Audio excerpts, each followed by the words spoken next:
Setidaknya ada 2 dokumen yang tidak dimiliki oleh Gibran. 1, raport 3 tahun. Tidak ada. Yang kedua, ijazah yang mau disetarakan itu tidak ada. Ijazah SMA dari luar negeri atau yang dikenal di luar negeri High School Living Certificate. Itu gak ada. Kok bisa secara online itu bisa tembus? Terima kasih kepada media dan YouTuber yang hadir di perpustakaan Kemendikdasmen ini.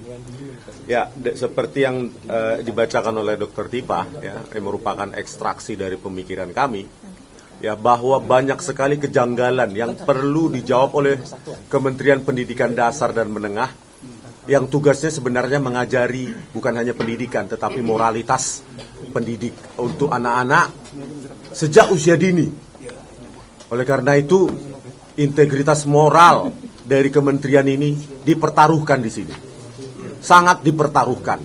Oleh karena itu, ya, seperti yang saya ungkapkan sering di banyak media, harus ada pemetaan kurikulum terhadap anatomi, kurikulum, silabus, capaian pembelajaran, mengenai bobot-bobotnya, spesifik satuan pembelajaran, seperti kok bisa, ya, Gibran menerima surat keterangan penyetaraan SMK Akuntansi dan Keuangan yang merupakan sekolah kejuruan atau vokasional yang spesifik untuk mempersiapkan peserta ajar untuk masuk ke dunia kerja.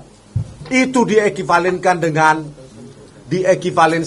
dengan pendidikan secondary 3 dan secondary 4 atau kelas 9 dan kelas 10 atau kelas 1 SMA plus diploma 1-2 tahun di UTS InSearch yang merupakan program pra-universitas atau program universitas tingkat awal. Bayangkan, sebegitu banyak profesor di Indonesia ini, sebegitu banyak doktor, profesor di Kemendikdasmen ini, tetapi ekivalensi kelas 1 SMA plus diploma ekivalen dengan SMK Peminatan Akuntansi dan Keuangan. Padahal dalam syarat penyetaraan ijazah yang secara online itu ada 10 dokumen. Kami tanyakan langsung, konfirmasi langsung kepada Dr. Eko Susanto sebagai sekretaris di Kemendikdasmen. Setidaknya ada 2 dokumen yang tidak dimiliki oleh Gibran. 1, raport 3 tahun. Tidak ada. Yang kedua, ijazah yang mau disetarakan itu tidak ada. Ijazah SMA dari luar negeri atau yang dikenal di luar negeri High School Living Certificate. Itu gak ada. Kok bisa secara online itu bisa tembus dan menjadi surat keterangan penyetaraan itu? Itu yang harus kita tanyakan. Dan terakhir, kami telah berjumpa dengan seseorang yang menempuh di pendidikan di Singapura, secondary school. Dan kami lihat, dan kami memiliki scan-nya, sertifikat GCE O level dari Singapura. Dan ia mengatakan, jangankan mendaftar Wapres, mendaftarkan ke universitas saja dia nggak bisa. Sertifikat GCE O level yang dia miliki tidak mendaftarkan universitas di Indonesia. Kok bisa lolos di KPU? Bisa lolos menjadi SMK? Ketika saya tanyakan, dan saat itu terakhir saya ketemu dengan Dr. Eko Susanto, pertanyaan terakhir saya, apakah kasus serupa itu pernah ada di Kemendikdasmen ini? Maksudnya serupa artinya secondary 4 atau kelas 1 SMA plus diploma itu ekivalen dengan SMK. Tidak ada. Kalau memang ada, ayo kita tunjukkan nanti besok di sidang KIP hari Selasa 13 Januari 2026 pukul 10.30 besok. Kalau ada. Oleh karena itu desakan kami, ya, kejujuran dari Kemendikdasmen, ya, karena ini kementerian mengajar moralitas sejak usia dini, ya kalian dulu juga bermoral. Jangan mengajarin anak-anak bermoral kalau kalian tidak bermoral. Artinya, ya kalau memang ada yang salah, ada maladministrasi ketika dikeluarkannya surat keterangan untuk Gibran pada tanggal 6 Agustus 2019, ya cabut. Itu saja, cabut. Institusi juga pernah salah, bisa salah. Tapi harus berani mengkoreksinya. Begitu. Terima kasih. Oke, ya. Ini Karisma nggak marah ya? Dia belum marah. Memang logatnya. Kita katanya mau nambahkan sedikit. Oke. Nggak marah itu.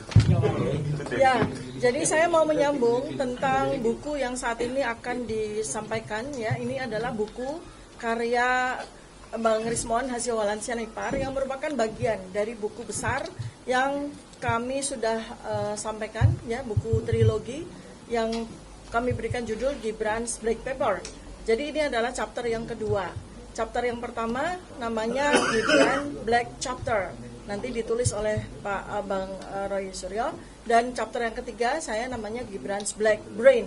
Kenapa saya sebut sebagai Gibran's Black Brain? Karena nanti pada buku tersebut ya, sebentar lagi nanti akan kami launching.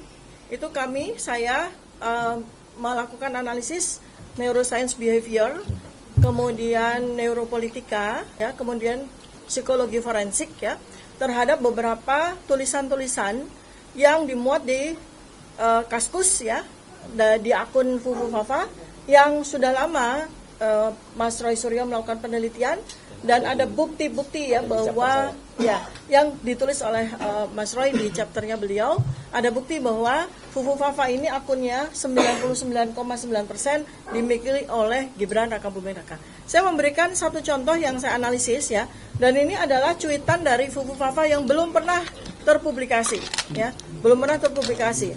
Fufu Fafa menulis ya pada tanggal 23 Juni 2014 pukul 01.57. Artinya yang penulis ini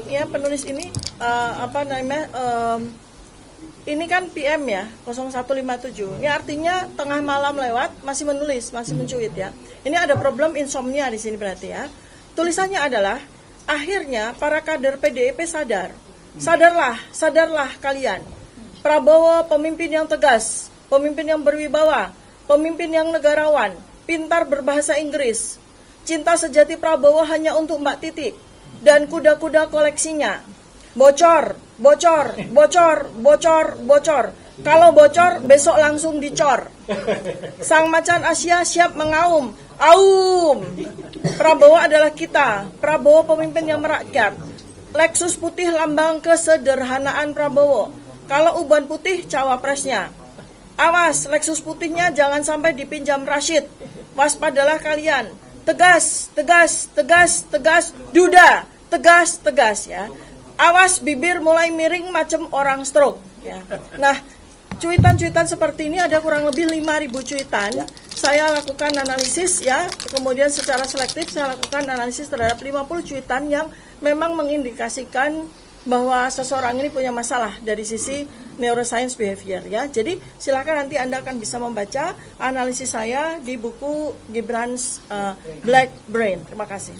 Oke, terima kasih. Ini mohon maaf ya, pihak Kemendikbud sudah mulai menunjukkan tangan begini ya. Kita mulai prosesinya penyerahan ya. Sebenarnya kita ingin menyerahkan 3 buku. Jadi tadi chapter pertama Gibran Black Chapter